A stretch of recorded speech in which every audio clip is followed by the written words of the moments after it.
तो स्टूडेंट्स, आज की इस वीडियो में हम डिस्कस कर रहे हैं क्लास 11 सोशियोलॉजी का चैप्टर नंबर 1 समाजशास्त्र एवं समाज। तो लास्ट वीडियो में मैंने इस चैप्टर का पार्ट 1 करा दिया था और आज की इस वीडियो में मैं आपको पार्ट 2 करा रहा हूं और जो कि इस लेसन का लास्ट पार्ट भी है। ठीक है ना। तो स्टूडेंट, आपके लिए एक छोटी सी चीज़ जानकारी ये है, अगर आपको सिलेबस के रिगार्डिंग कोई डाउट है तो आई बटन और डिस्क्रिप्शन के अंदर लिंक है, आप वहाँ से देख सकते हैं। मैंने आर्ट्स के सारे सिलेबस के बारे में बता रखा है, तो आप जरूर देखिएगा उस वीडियो को ताकि आपके डाउट क्लियर हो सके, क्योंकि आप अभी 11th में आए हो तो सिलेबस के रिगार्डिंग आपको कंफ्यूजन बनी ही रहेगी। अगर आपने देख लिया तो बहुत अच्छी बात है। तो चलिए आज की इस वीडियो को शुरू करते हैं। My name is Shahrukh Saifi and welcome back to our YouTube channel quick prep.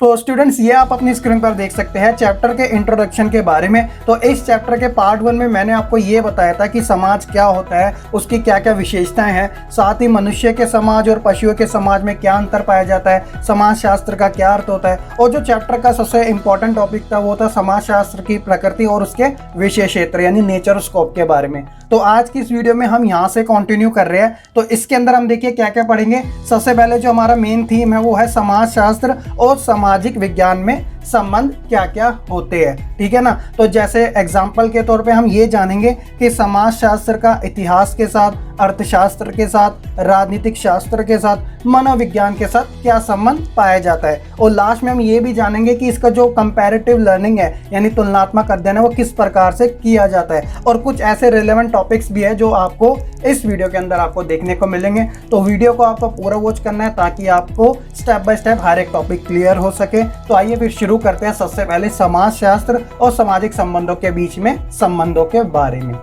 तो आप देख सकते हैं कि समाज शास्त्र के अन्य सामाजिक विज्ञानों के साथ संबंध एक नज़र में। तो हमें इसके अंदर पूरा कंक्लूजन दिया गया है कि किस प्रकार से जो सोशियोलॉजी है वो अन्य सामाजिक विज्ञानों के साथ संबंध रखती है। तो देखिए क्या कहा जा रहा है कि सभी सामाजिक विज्ञान समाज शास्त्र से किसी ना किसी रूप से रिलेटेड है, यानी कि उनका रिलेशन है समाज शास्त्र के साथ। और दूसरी ओर ये भिन्न भी है, यानी इनके बीच में डिफरेंट भी पाया जाता है। और इन सब में आपसी सहयोग के द्वारा ही विभिन्न क्षेत्रों का अध्ययन जो है वो अच्छे तरीके से पॉसिबल हो पाया है। सभी सामाजिक विज्ञानों का क्षेत्र जो है, एरिया जो वो अलग अलग है, और इन सभी का जो केंद्र बिंदु वो कौन है, और इन सब का केंद्र बिंदु सामाजिक प्राणी मानव ही है। कहा जाता है ना जैसे कि human is a social animal, तो समाजशास्त्र में भी यही बात कही गई है। समाजशास्त्र जो है वो एक सहयोगी व्यवस्था का निर्माण करता है और सभी विज्ञानों को एक सामान्य पटल पे ऐसे प्लेटफॉर्म पे लाता है जहाँ पे सभी क्या है इक्वली ट्रीट कर सके। और इस प्रकार सामाजिक जीवन की जो जटिलताएं हैं उनका अध्ययन और विश्लेषण काफ़ी ईजिली तरीके से पॉसिबल हो पाया समाजशास्त्र की वजह से। तो ये था आपका एक नज़र में समाजशास्त्र का अन्य सामाजिक विज्ञानों के साथ संबंध। आगे जो हम पढ़ेंगे वो समाजशास्त्र का संबंध एक एक करके सभी के साथ पढ़ेंगे ताकि आपको अच्छे तरीके से हर एक टॉपिक समझ आ सके। तो सबसे पहले हम बात करते हैं समाजशास्त्र का संबंध इतिहास के साथ। तो आइए जानते हैं इसके बारे में। मैं आपको कंपेयर करके बताऊंगा ताकि आपको हर एक पॉइंट अच्छे से समझ आ जाए। तो सबसे पहले मैं आपको बताता हूँ समाजशास्त्र के बारे में। तो देखिए क्या कहा जा रहा है कि समाजशास्त्र सामाजिक घटनाओं के अध्ययन में रुचि रखता है। बिल्कुल, इस बात में कोई दोहराई भी नहीं। और जबकि इतिहास क्या करता है, वह पिछली घटनाओं में रुचि रखता है, क्योंकि इतिहास का काम ही यही है कि वह हमें अतीत की जानकारी प्रोवाइड कराए। ठीक है ना। समाजशास्त्र जो है वो विश्लेषणात्मक और व्याख्यात्मक यानी एक एनालिसिस के तौर पे और दूसरा एक्सप्लेन के तौर पे हमें प्रस्तुत करता है। और जबकि इतिहास क्या करता है, एक वर्णन के तौर पे हमें प्रस्तुत करता है, यानी कि डिस्क्राइब करता है अतीत के बारे में। समाजशास्त्र जो है वो एक सामान्य विज्ञान है, एक नॉर्मल सा विज्ञान है। और जबकि इतिहास जो है वह एक विशिष्ट विज्ञान है, क्योंकि समाजशास्त्र जो है वो सभी विषयों को अपने अंदर लेता है। और जबकि इतिहास जो है एक पर्टिकुलर विषय सब्जेक्ट है, तो इसलिए ये क्या हो जाता है, स्पेशल हो जाता है, यानी खास हो जाता है, विशिष्ट हो जाता है। समाजशास्त्र जो है वह प्रश्नावली, सर्वेक्षण, साक्षात्कार यानी इंटरव्यू विधियों का अधिक प्रयोग करता है। तो इतिहास क्या करता है, अज्ञात के बारे में जानने के लिए यानी अननोन चीज़ों के बारे में जानने के लिए कालक्रम यानी एक घटनाओं का और सिक्के यानी कि जो एविडेंस के रूप में प्रयोग करते हैं। तो इतिहास इस प्रकार से अध्ययन करता है। तो ये थे समाजशास्त्र के इतिहास के साथ संबंध। तो आई होप आपको अच्छे तरीके से समझ आ चुके होंगे, काफ़ी ईजी से भी थे। दूसरा हम बात करते हैं समाजशास्त्र का अर्थशास्त्र के साथ संबंध। तो सभी में मैं आपको कंपेयर करके बता रहा हूँ ताकि आपके पॉइंट अच्छे से क्लियर हो सके। तो ये काफ़ी छोटा सा है। देखिए समाजशास्त्र में सबसे पहले क्या बात की जा रही है, तो समाजशास्त्र जो है एक सामान्य विज्ञान है, जैसे कि हमने पहले भी पढ़ा था, लेकिन अर्थशास्त्र अपना सब्जेक्ट है उसका, तो इसलिए क्या हो जाता है, ये एक स्पेशल यानी कि विशेष विज्ञान हो जाता है जो कि सिर्फ अर्थशास्त्र के बारे में जानकारी प्रोवाइड कराता है। समाजशास्त्र जो है वो सभी प्रकार के रिश्तों का अध्ययन करता है, क्योंकि इसके अंदर सभी सब्जेक्ट समाहित हो जाते हैं, इंक्लूडेड हो जाते हैं। लेकिन अर्थशास्त्र क्या करते हैं, वह उसी संबंध में बात करता है जो कि उसके चरित्र में आते हैं, यानी कि जैसे वो आंकड़ों के ऊपर बात करेगा, एनालिसिस के ऊपर बात करेगा, सर्वेक्षणों के ऊपर बात करेगा, इन चीज़ों के ऊपर वह अर्थशास्त्र ज़्यादा फोकस करता है। ठीक है ना।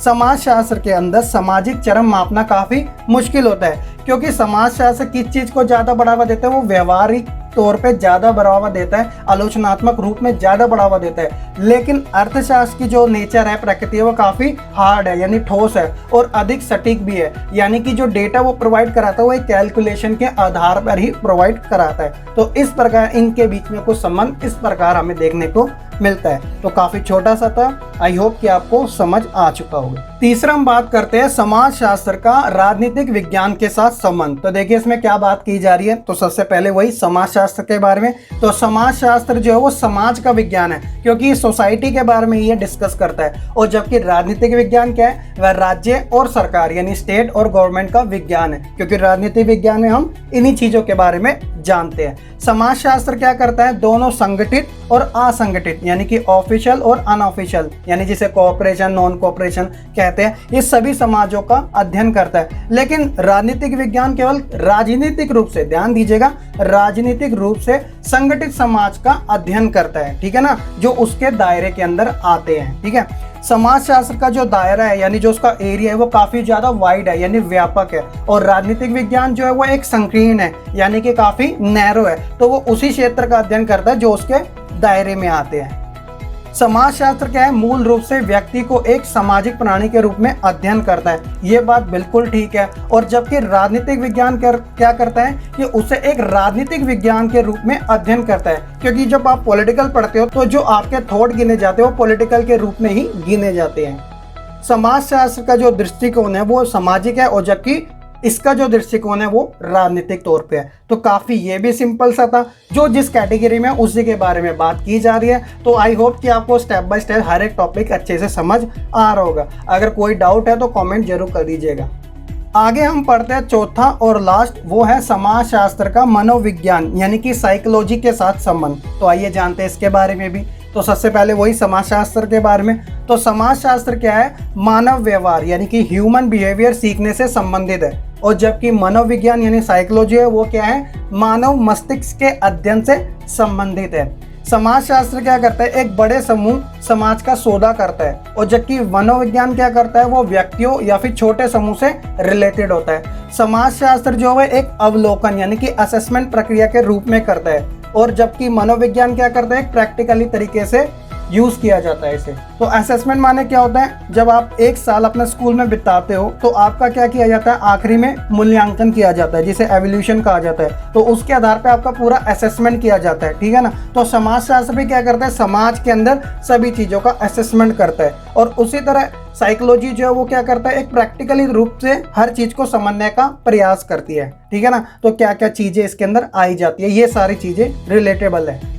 समाजशास्त्र जो है वो लोगों के संपर्क से संबंधित है, और जबकि मनोविज्ञान जो है वो मानव भावनाओं से यानी कि ह्यूमन इमोशन से रिलेटेड है। और आगे देखिए क्या कह रहा है कि मनोविज्ञान अध्ययन में यह माना जाता है कि व्यक्ति सभी गतिविधियों के लिए अकेले ही जिम्मेदार है, क्योंकि वो किसी एक व्यक्ति विशेष पर बल देता है, और जबकि समाजशास्त्र तो पूरे समाज के ऊपर बल देता है यानी एक बड़े समूह पर। तो इसके अंदर क्या कहा जा रहा है कि समाजशास्त्र में यह एक व्यक्तिगत कार्य नहीं है। समाजशास्त्र का मानना है कि यह व्यक्ति के कार्य और उसके आसपास या फिर समूह से प्रभावित होता है, क्योंकि सोसाइटी पूरी इसके अंदर इन्वॉल्व है। तो ये था आपका समाजशास्त्र का मनोविज्ञान के साथ संबंध। तो हमने चारों संबंध के बारे में पढ़ लिए, इतिहास के बारे में, अर्थशास्त्र के बारे में, राजनीतिक विज्ञान और मनोविज्ञान के बारे में। अब हम जानते हैं इन सब का कंपैरेटिव लर्निंग के बारे में यानी कि तुलनात्मक अध्ययन के बारे में।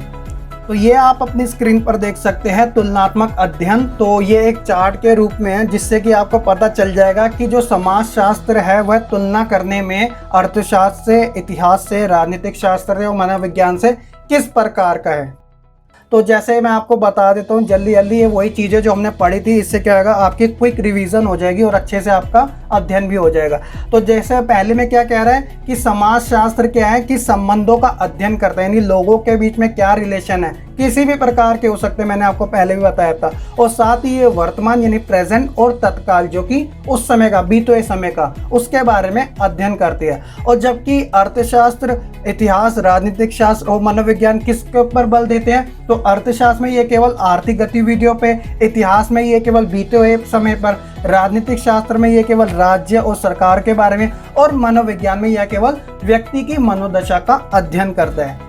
उसी तरह समाजशास्त्र जो है इसका विषय क्षेत्र काफी बड़ा है क्योंकि इसके अंदर बहुत सारे ऐसे विषय आ जाते हैं। तो वहीं इसकी तुलना के अंदर अर्थशास्त्र का, इतिहास का, राजनीतिक शास्त्र का और मनोविज्ञान का, इन सब का क्षेत्र जो है काफी सीमित है, यानी कि लिमिटेड है। ये अपने ही विषय के बारे में चर्चा करते हैं। तीसरा क्या है कि इसके अध्ययन के लिए, यानी समाजशास्त्र के अध्ययन के लिए तुलनात्मक तथा समाजमिति विधि का प्रयोग किया जाता है। और जबकि इनके अध्ययन के लिए, जैसे अर्थशास्त्र का अध्ययन के लिए किसका प्रयोग किया जाता है, आगमन और निगमन विधि। देखिए आगमन विधि में क्या होता है कि पहले उदाहरण दिए जाते हैं, फिर नियमों को समझा जाता है। और निगमन विधि में इसका उल्टा होता है, पहले नियम समझे जाते हैं, बाद में उदाहरण दिए जाते हैं। तो ये इंडक्टिव और डिडक्टिव मेथड कहलाते हैं। ये पेडागोजी में आपकी यूज की जाती है। थोड़ा सा वाइड टॉपिक है ये वाला, अगर आप कमेंट करेंगे तो अलग से भी आपको मैं समझा दूंगा।